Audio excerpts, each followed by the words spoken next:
At the time I talked to him, had that original phone conversation, he was looking for petroglyphs in South Carolina, and I said, well, Mr. Charles, how many of these petroglyphs have you actually seen? In 1998, he had seen 6 petroglyphs. Before he died, he had probably seen 6,000 or 7,000 in South Carolina. And you'll hear Tommy Charles' name invoked many times today because he is literally the father of petroglyphs in South Carolina.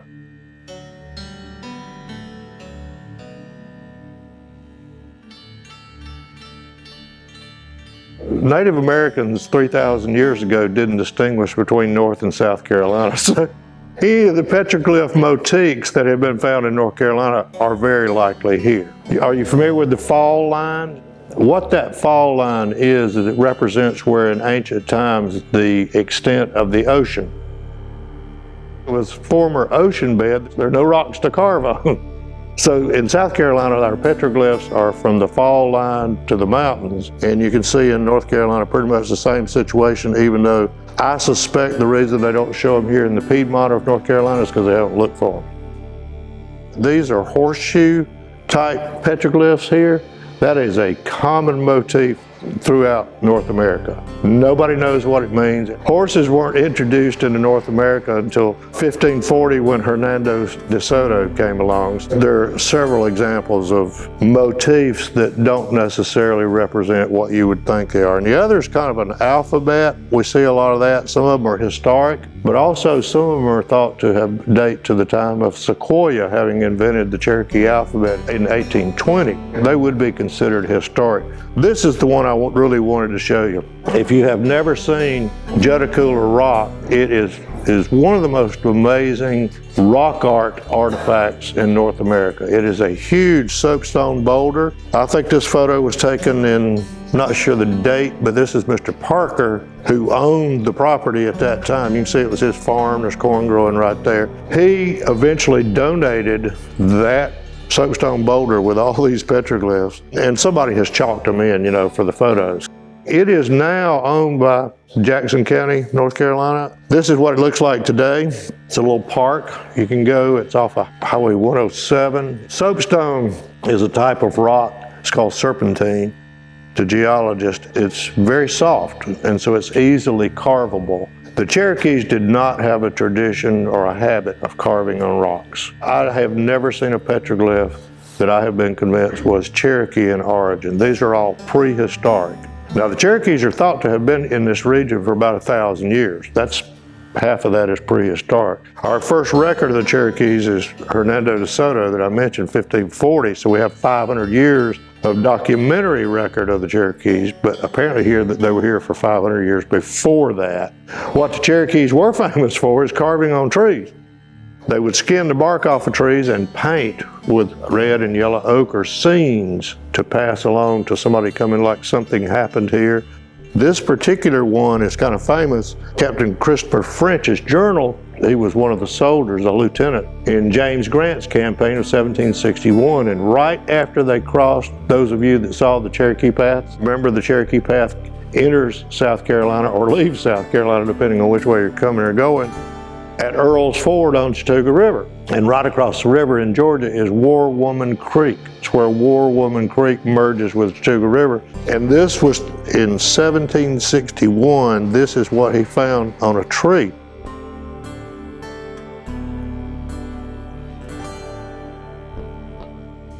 This is a special category of petroglyphs. When I met Tommy Charles, he did a survey among his fellow archaeologists, and there were 46 of these known in the eastern United States at the time he started looking for petroglyphs in South Carolina. By the time his South Carolina rock art survey was over, about a decade later, he had found 64 in South Carolina. Way more than what was known at the time to be in the entire eastern seaboard. They go by two names, line and circle carvings or tar burner rock. Now this one is really unusual and I think really rare because you can even see this black staining here from the tar. The reason they're called tar burner rocks is look at this design. It's a central stem just like a leaf with veins, circles, and it has an outlet right here, which would be the stem of the leaf. It's used for two things, either producing tar or lye. Envision that the rock you just looked at is under this iron pot. In other words, you put kindling, rich pine, fat wood, lighter, you know what I'm talking about? Pine trees that have just pine rosin that just oozes out. Split it up into little kindling, make a pile of it, put an iron pot over it, and take mud and seal it up around there. Then you build a fire outside the pot to heat it up. You're basically melting that pine tar in the kindling, and it leaches out following those channels, and you collect it in a cup. I wrote an article in South Carolina Wildlife magazine one time about pine tar and pitch production in early colonial South Carolina. It was the single most lucrative product when South Carolina was a colony. In upper South Carolina, which was true pioneer frontier land, whatever you had with you, that's all you had. Tar in the colonial period was like duct tape and WD-40. It had 1,000 uses. It had medicinal uses. Tommy told me right up front, they may have been used for that purpose, but he said, I believe that motif that you just saw on there looks like the central vein of a leaf and is prehistoric. And he said, here's why. He said, I have seen one as small as 6 inches, but same motif on a vertical surface could not possibly be used for lye extraction or tar burner or anything else. It's a prehistoric motif that early European settlers in this area saw and said, that'd be helpful in terms of the process I just described. I asked a friend of mine last night, because I knew I was going to be coming to Piedmont, I said, Gene, I think I remember something about a petroglyph in Piedmont, but I never saw it. Do you know anything about it? And he said, yeah, Tommy had told him about it. He tracked it down to the landowner, went down and looked at it, and this is it. He's convinced it's a line and circle petroglyph, but it sure doesn't look like it to me. It's not obvious always what a petroglyph is. Now, Tommy had told me about this one, and he did go see it. It's in Pelzer, right beside the funeral home. And it's a line and circle petroglyph. This is Tommy Charles. What a great friend, and a call I had from Tommy was just a cold call. And when you write for South Carolina Wildlife magazine, that's not unusual. He says, I'm an archaeologist with the South Carolina Institute of Archaeology and Anthropology, and they tell me you know your way around up in the mountains. I said, yes, sir. He said, well, I'm looking for petroglyphs in South Carolina. And I'm thinking, I'm no expert. What kind of archaeologist is this? The petroglyphs are out in Arizona and New Mexico and areas like this. What we have is arrowheads and spearheads and pottery and stuff like that. I said, how many of these petroglyphs have you seen in South Carolina? And he said, 6. And he said, it's between here and the Congaree River. And he said, it's on a boulder. It's a meticulously carved beetle. And I'll outline it here and then I'll show it to you chalked in. Well, actually, Tommy drew an outline of it for me. And I said, really? He said, yeah. He said, there is a turtle on a rock right on the shore of Chattooga River. And he mentioned several others. Now he's got my attention. How can I help you? And he said, well, they're finding them in northeastern Georgia, eastern Tennessee, Virginia, western North Carolina. They ought to be in South Carolina. Petroglyph, generally. He said most of them are found on high elevation rock outcroppings with a view. He said, is there anything like that up there around you? And Jane and I live on Highway 11 right at Table Rock State Park. And I said, here's the deal. I live in front of the biggest granitic dome in South Carolina. If you'll come up to the house, we'll go up there. And if there's anything up there, we'll find it. We didn't go to Table Rock first. We went to Pinnacle, the mountain right next door. We found 600 the first day. Years later, other folks took up the search. We now know that there are almost just short of 3,000 of them on 18 different sites in both Carolinas. If Indians did this, what would they have used? You know, they'd have paints and this kind of stuff. He said, oh, yellow ochre. And I said, well, what is yellow ochre? He said, well, have you ever ridden down a road and there's like a yellowish red dirt bank and all of a sudden some section of it appears like rock? It looks just like the red clay or the yellow clay was rock. And I said, yeah, I have. He said, you can get out of your car and walk over there and break a piece of it off. He said, it's just like sidewalk chalk. And would they find that up here? He said, oh no. He said, that only occurs down in the Piedmont regions, down in the lower elevations. And I said, oh, okay. Well, if they brought it up here with them, they wouldn't take the trouble to carry it back down there. Apparently, it's quite common. So I got a little piece of rock that had flaked off of the ceiling. I went right down below where the pictograph is and started scratching around about 6 inches long, 6 inches deep. I found that piece of yellow ochre. So I take it over to the firm. He said, yeah, where'd you get that? That's what they would have done it. I went outside the rock shelter because obviously I don't want to face that raw and wrote my initials in what, 99? Yeah, 1999. It's a dead ringer. That's the piece of yellow ochre that it was done with. I wanted to show you where some of these circle petroglyphs are. Tommy and I think it was a ritual. I was out there by myself one time and I wouldn't do it today. I was 10 foot tall and bulletproof. Right on the cleft right here. You see my hat and walking stick right here? That's a 1,000-foot sheer drop right there. You can't make them out in the slide, but there must be 4 acres of carvable rock out there on that north face of Table Rock. They are all in a line right through here, about 4 or 5 feet wide, just one circle after another. Every time I have ever gone up on Table Rock, since we found all these, like I say, it's hundreds on Table Rock. This is Slicking Falls here, which is a beautiful set of falls, but also this big rock outcropping. And I was thinking, they're all over Table Rock. They got to be in there, but that's the Table Rock watershed where the city of Greenville, I mean, they take your firstborn child and your car and everything if you get caught in the Table Rock watershed. Well, finally, years later, I met one of the commissioners, Jim Bannister, who's an attorney in Greenville. And I told him what I just told you, and he said, well, let's go look. I said, okay, I can do that. What an adventure. There are no roads going to that rock outcropping, and has never been a road going to that rock outcropping. We spent a good 45 minutes on our hands and knees in the ivy thicket working our way over there. It was hot. It was July. When we got there, this is a view just to show you the dramatic relief on the north side of Table Rock. The rock outcropping I'm talking about, Slicking Falls, is over on the other side. This is Jim Bannister here, the attorney, and a friend of ours, looking back at the north face just to tell you kind of where we are. Jim found the first ones, and you can see he's pretty happy about it. There's one. We found 250 over there. Circles, some with pedestals in the middle and others without. Now, let's do a leapfrog over to, this is a schematic, kind of shows you that north face. That's the one where my hat and walking sticks were.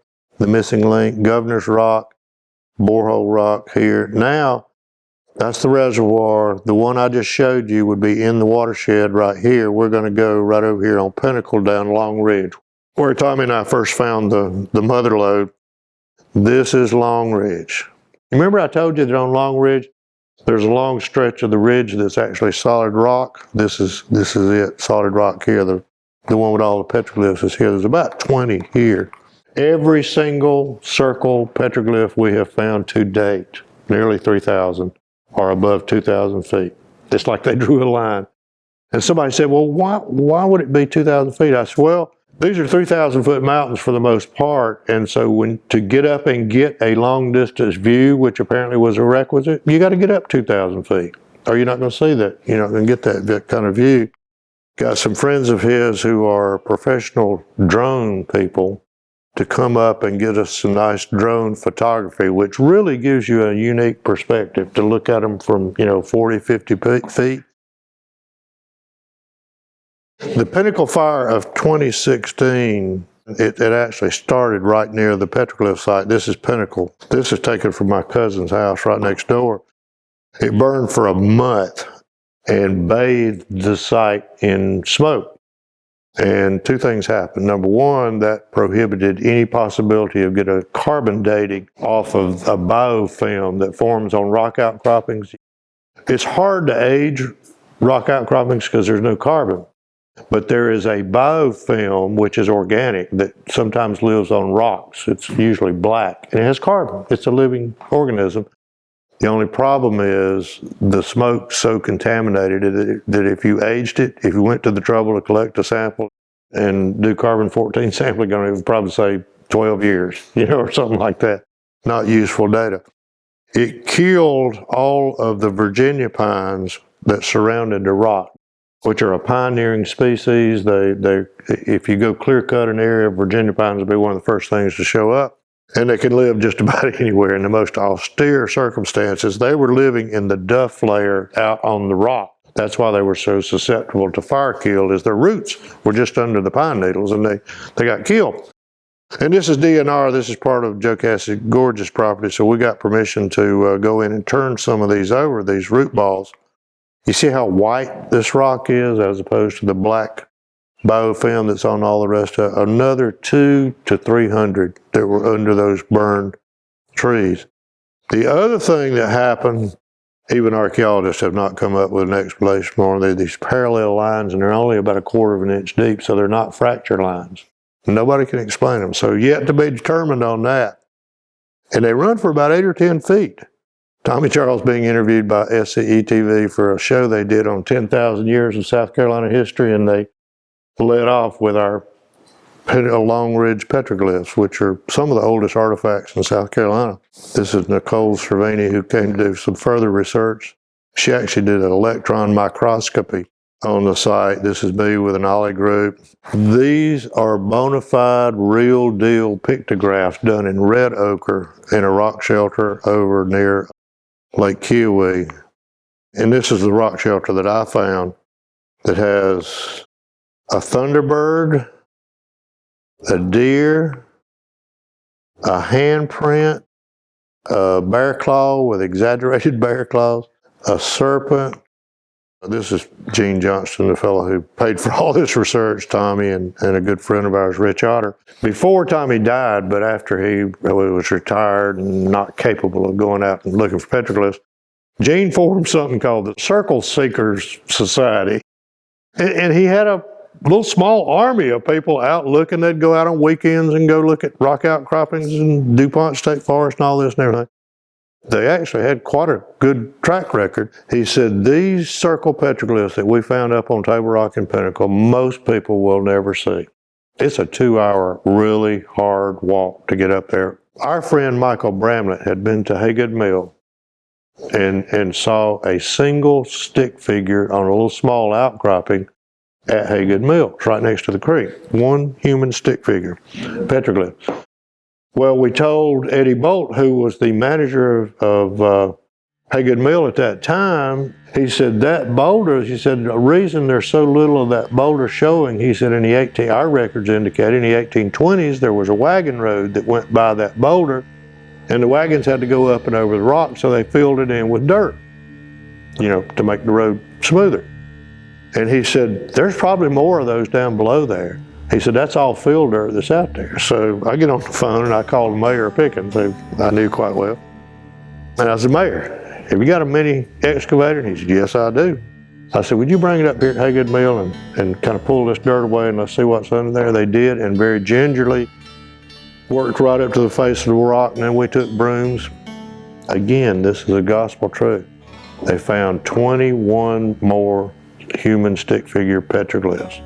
Now, at that time, there were exactly 3 known human stick figure petroglyphs in South Carolina, and there's 21 on this one boulder. Tommy says, wouldn't it be great, because this is on public property, everybody has access, if we put a little building, maybe 20 by 20 or something over it, and paint the walls black, because a lot of petroglyphs you can't see in the full light, in full sun, and maybe put a light on it or something. I said, you know what, that's a great idea. Anybody can come and see these and know what we're talking about. That ended up being a $400,000 facility built over the rock. And this is the rock outcropping, what's left of it. This is what's outside the building. There are 2 big rooms. One is like an interpretive center that has posters and artifacts, and you go into the other room and there's a catwalk all the way around, handicapped accessible, with a light show. And it's built over the section of the rock outcropping, which is right down in front of it. Different lights focus on, and Tommy, obviously long before he died, he did the narration on tape. So it's Tommy telling you what they mean and this kind of stuff. It is wonderful, it's free. You go in, you push the red button and the light show, and Tommy starts up.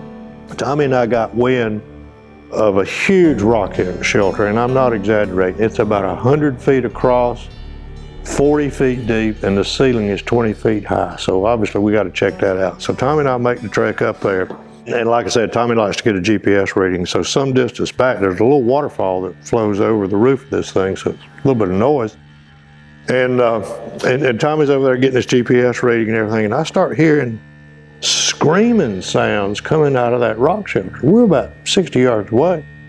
And because of the waterfall, I've heard a panther, I've heard foxes screaming in the breeding season, and all those are wicked. Bobcat scream.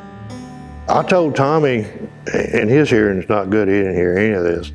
I said, Tommy, I don't know what it is. There's some animal in the rock shelter in there screaming, and I don't know what it is. Well, Tommy's attitude on things like this is, I'm just here for the archaeology. Dennis will take care of whatever's in there. You got to climb over these jumbled up boulders and then you get over there, and it's kind of treacherous because of the spray zone from the waterfall. So we did. We made a lot of noise. We got over there, no screaming. So we just kind of went into our routine, which was when we explored rock shelters, and we explored a lot of them, Tommy had software in his office that if he photographed, say, the walls and ceilings of a rock shelter, he'd go back to the office and put it through the software, and I would get down on my hands and knees and look for arrowheads and pieces of pottery and anything else I could find. So this thing is huge. You're looking at about half of it here, if not less. So Tommy's up at one end.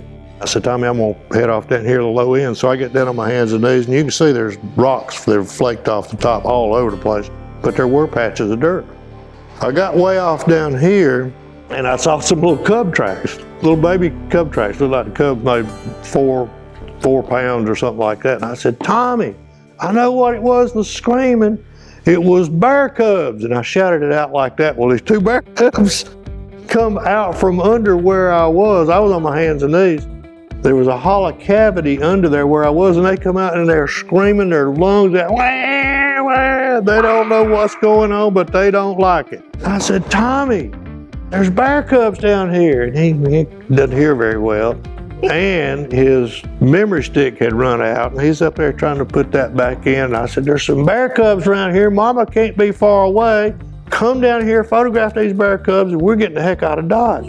Yeah, what was that? And I could start hollering to Tommy, the cubs go running back in the hole. So I realized there's a back door to this thing, and I always have a walking stick, as you can tell. So my plan is, when Tommy gets down there, I'm gonna take the walking stick, stick it in there, jostle it around, the cubs will run out, Tommy will take their picture, and we'll get the heck out of Dodge. Didn't quite play out that way.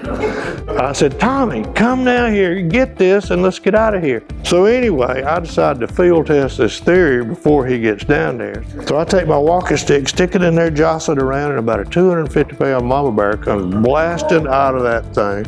I was standing like right here. She goes to the next rock and turns around. The two cubs come out, squalling their lungs out, and they don't go to mama bear, they come to me, and they're standing right at my feet looking up at me like I'm the solution to all their problems.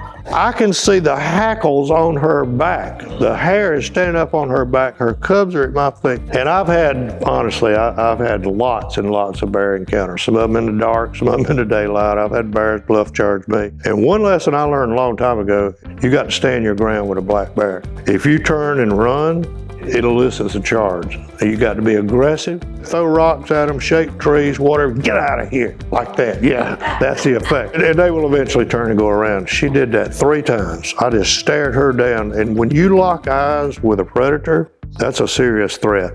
She turned around to try to encourage the cubs to go with her. 3 times she went to a different boulder. She'd turn around and look, and they were paying no attention to her whatsoever. They wanted to go home with me, apparently.